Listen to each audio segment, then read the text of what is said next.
portion. You look at the percentages, you're 46, 14.3, 13.2.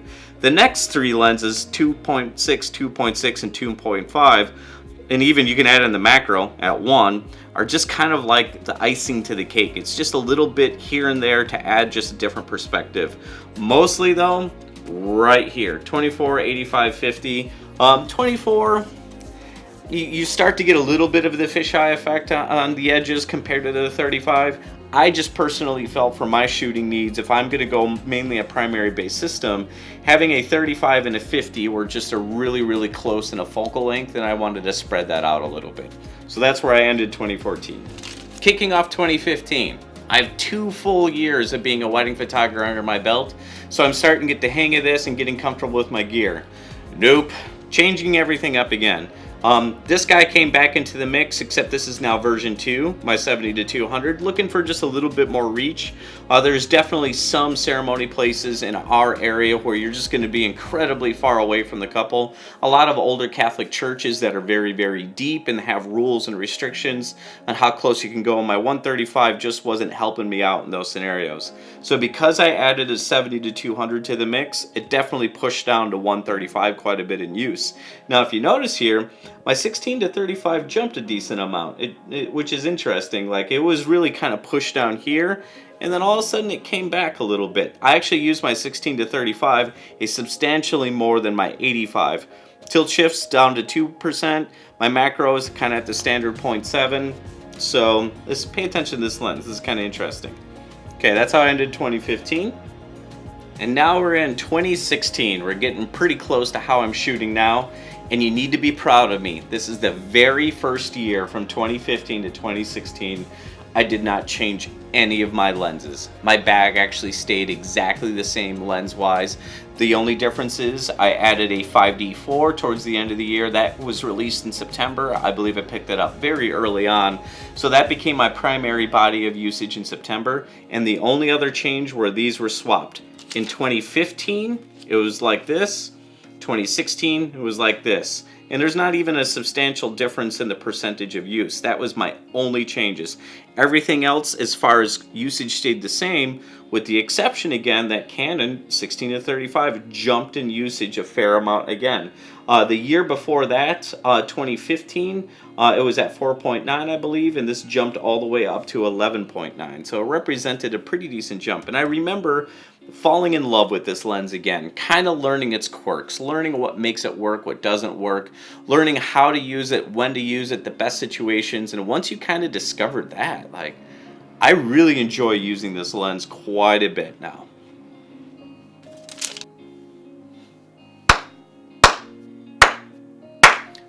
Three straight years I kept the exact same lenses. Come on, give me a little credit here. After a chaotic first 5 years of shooting weddings, I'm now kind of hitting my groove, learning what I like, what I dislike. Really, the only changes from last year to this year were the 24 and my 70-200 swap places. What I ended up doing, I remember, is a lot of usage for this in portrait work. I love shooting at 200, really compressing the background, putting some space in between my couples so they can kind of be in the moment rather than me standing right on top of them. My workhorse is still my 50 substantially. Everything else kind of falls in line for its usage. The tilt shift just keeps dwindling away a little bit more, and I definitely can feel it being pulled out of my bag a lot less. Why is that specifically happening? I don't know. It's just more of a feel. Sometimes on wedding days, you just feel an environment, you feel a mood, the shooting situations, the locations can kind of dictate a lot how your creative elements flow. And I just believe my tilt shift just started to come out a little bit less. I also feel that, you know, some of the popularity of the lenses is dropping off as well too. But hey, kept the lenses the same, just kind of bounced it around a little bit, that's it. And here we are, 2018. This was just last year, a full year of shooting weddings. And again, my lenses in the bag actually stayed the same. No changes, I didn't sell anything, I didn't change anything. How its usage definitely tweaked a little bit.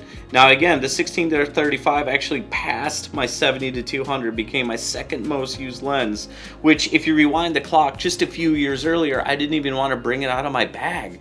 It's sometimes you just revisit lenses, you revisit circumstances, and just For me personally, I fell in love using that lens, and it shows in my usage. One other thing I noticed, the tilt shift, 0.1. At this point, it's pretty much relegated to just real estate and architecture photographer. Very, very rarely does it come out on weddings anymore. It's just, again, I can't tell you anything specific. It's just how I feel. Now, this is how I ended 2018. And after having the same lenses for 3 straight years, really getting my groove, that means I'm going to keep things the same. No. I can already tell you 2019 is going to be a substantially different change in my lens approach, and I can show you why. 2018 is going to be very different because of this thick guy. This is the Canon 28-70 f2. The front opening on this guy is, geez, it's a monster. I do have one full wedding with this lens on me. I might do a little bit of a review here in the future, kind of walking you through some of my experiences with it, but we'll see on that one. I can tell you for sure 2019 is going to be substantially different. Alright, so what can we learn from all of that? I think the biggest thing that any photographer, young or old, can take away from it is that there's no such thing as a perfect lens or a perfect body. You're going to need a vast array of lenses to shoot weddings or really any event effectively. You're also going to have to change. You're going to have to change with what your style prefers. You're going to have to change with what the market says is the style. I don't think there's anything wrong with that. That 50mm lens, the 1.2 by Canon, I ended up buying 3 different times. I remember just buying and selling, change my mind, do something different. I think if you just ever get comfortable and your gear stays exactly the same and it doesn't ever migrate or change a little bit, I feel like there could be some opportunities for you to explore something different. After all, as a photographer, if nothing gets us more excited than doing something that we love and just the thrill of the chase and the thrill of the hunt and experiencing something new and chasing that photograph that maybe you couldn't get before, but now that you can, and yeah, don't ever stop chasing those things. So I hope that helps. Leave me a message on what you thought I could do differently or what you did differently. I'd love to hear some of your guys' feedback, and while you're down there, ring that bell, subscribe, and thanks. See you soon.